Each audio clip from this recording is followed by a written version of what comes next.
Olá, como vocês estão? Vamos iniciar agora o estudo da termoquímica, certo? É um assunto que ele é cobrado tanto em Enem como em vestibular. Então é importante que você mantenha-se em casa, cuide de você, cuide dos seus familiares, certo? Não desista e também não perca o foco quanto ao conhecimento. Estarei aqui sempre para lhe ajudar e para tirar suas dúvidas. Então vamos lá. Capítulo 5, página 96, termoquímica. Que seria a termoquímica, uma das áreas das ciências, que estuda as trocas de energia na forma de calor, certo? Envolvidas nas reações químicas e nas mudanças de estados físicos das substâncias. Dentro da termoquímica, a gente estuda dois processos. Aqueles que absorvem calor, são chamados endotérmicos. A palavra endo significa para dentro, ou seja, a sensação é de resfriamento. É como se uma acetona, uma gota de acetona pingasse sobre a sua pele, certo? Ela vai evaporar, rapidamente, mas a sensação da sua pele vai ser de frio. A pele vai estar absorvendo aquela solução, certo? Eu cito também aí dois exemplos, de processos que absorvem calor. Produção do ferro, a parte do ferro metálico a partir da hematita, certo? Um mol de óxido de ferro, certo?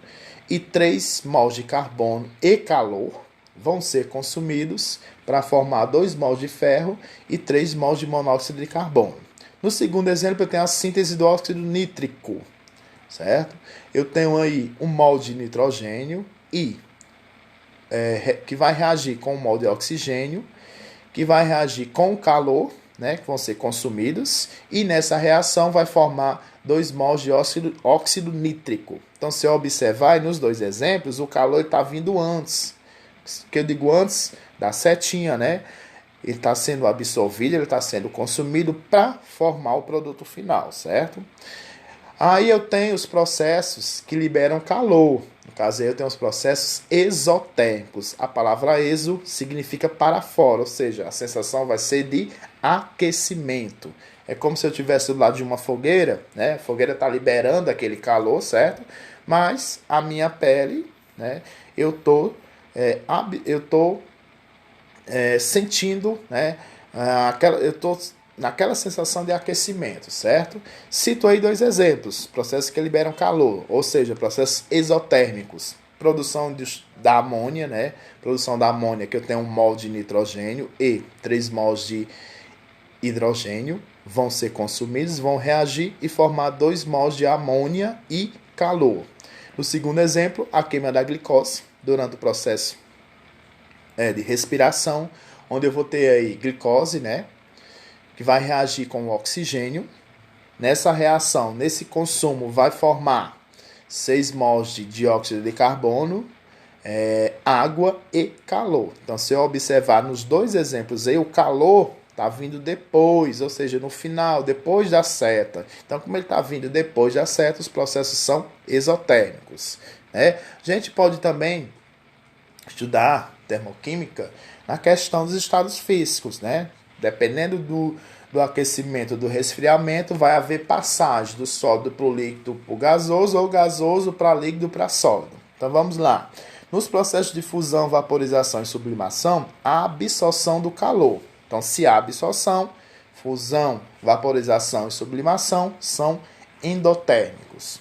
Já nos processos de solidificação e condensação, vai haver a liberação. Se há liberação, então o processo ele é exotérmico. Tá aí o diagrama mostrando aí, os estados físicos, as passagens, quando vai absorver e quando vai liberar.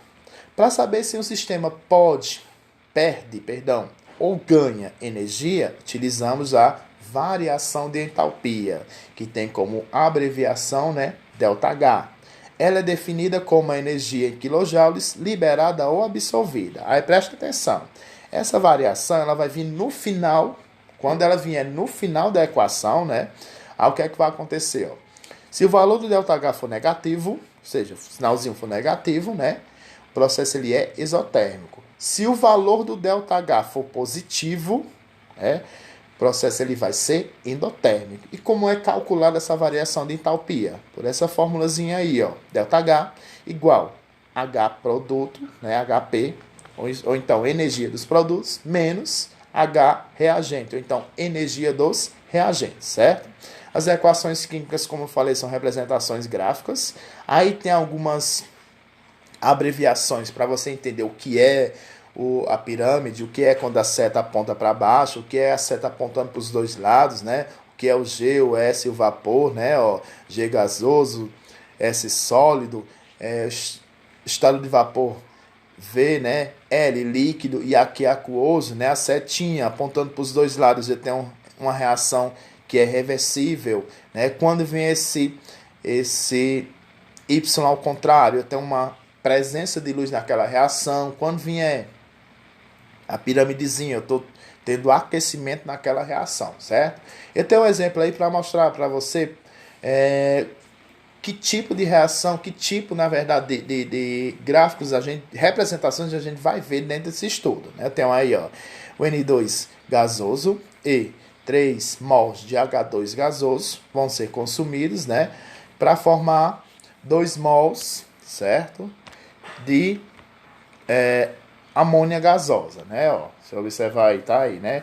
Aí, com ΔH, com a variação de entalpia de menos 91,9 kJ/mol a uma temperatura de 25 graus Celsius e um ATM. Ó, o que é que eu posso interpretar daí? Eu posso dar a interpretação dessa equação como posso classificar em endotérmica ou exotérmica. Por que é que essa equação ela é exotérmica?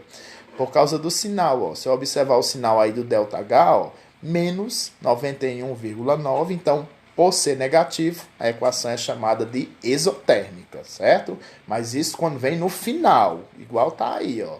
Se o menos vier antes, vier no lado oposto, né? Ou seja, da seta, então já muda aí o processo. Como é que eu posso lê-la? Como é que eu posso interpretá-la?